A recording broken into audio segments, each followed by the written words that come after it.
Are you married? If you make the wrong choice for Social Security, it could cost you and your spouse upwards of $200,000 during your retirement. In this video, I want to show you how to avoid that mistake. Hi, my name is Mark Singer, founder of Your Retirement Authority. And for up-to-date, timely information on retirement or Social Security, make sure that you subscribe to our channel and hit the notifications bell below to be alerted to when we post new videos. So the biggest mistake I find that people make is not planning and really understanding at a basic level what their income need actually is now and into retirement. So I want to do is share with you a little bit about how to think about, how to understand what your income need is.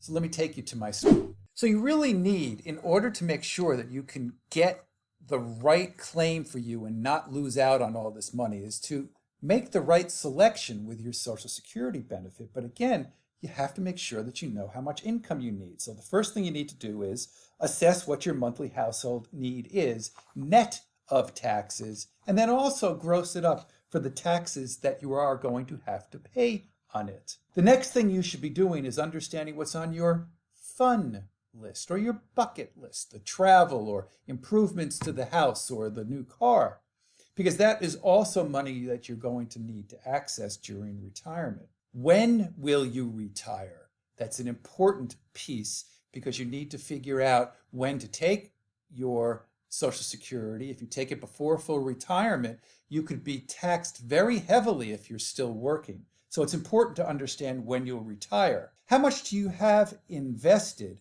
and how much are in retirement accounts? That is very important to understand, because if you know how much you have and you understand that you can take income from it, you have to understand how much you'll be able to get in terms of income from that portfolio. And from your retirement accounts, you'll also need to understand what you're getting for your required minimum distributions, which you'll have to start taking at age 72. So first of all, you need to know how much income you're going to need.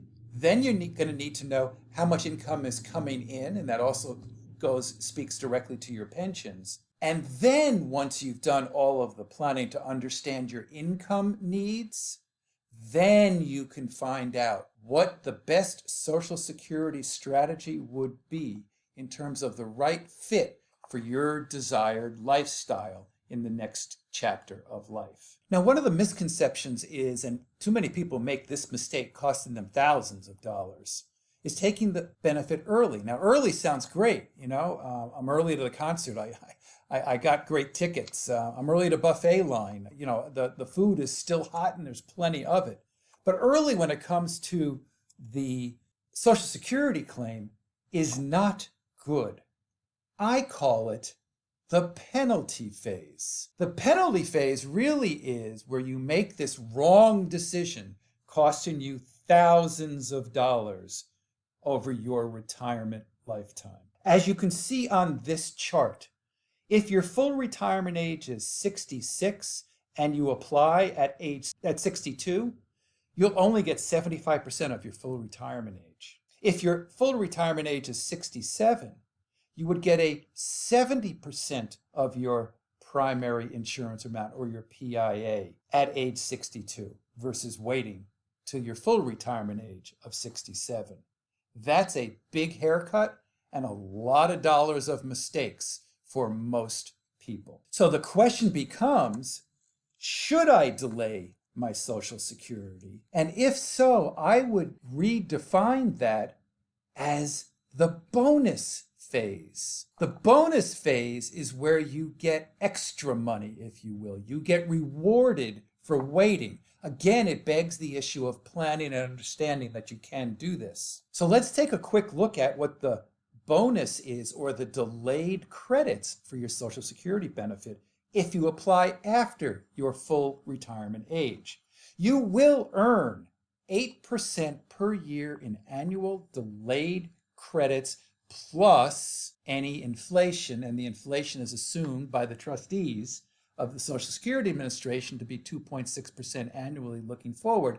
So about a 10% increase each year in your benefits. But if you just took a look at the 8%, you could see that if your full retirement age is 66, you get 132% at age 70. And if your full retirement age was 67 and you waited until age 70, you get 124% of your PIA at full retirement. So let's take a look at the actual numbers, which is really important and maybe eye-opening for you. So as you can see on this chart, and I'll walk you through it very quickly, if you claimed at age 62, let's say, and your full retirement age was at 67, and at 67, your full retirement PIA was supposed to be $2,800, or if you waited till, you're 67 years old, you would have gotten $2,800 plus the cost of living increases. So let's assume that we live to the age of 85. If you had claimed at 62, your benefit at age 85 is $3,537.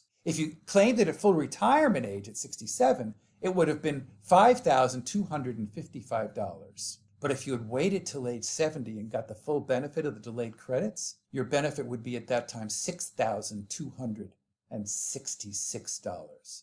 More often than not, and studies show this over and over again, the biggest mistake people make is claiming it early because they lose all of the benefits and all of the income later. One of the biggest considerations that you miss when you do decide to take it early or in the penalty phase, even if you think that makes sense for you, is that you stake a claim for your spouse when you're gone, and she will end up getting less money during her survivorship years.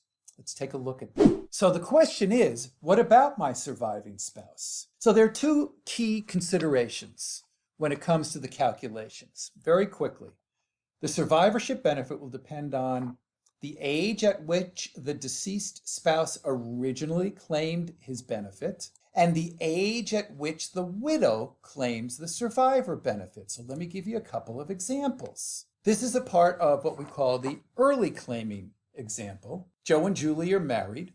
Joe's PIA is $2,000. Joe decided to collect it early.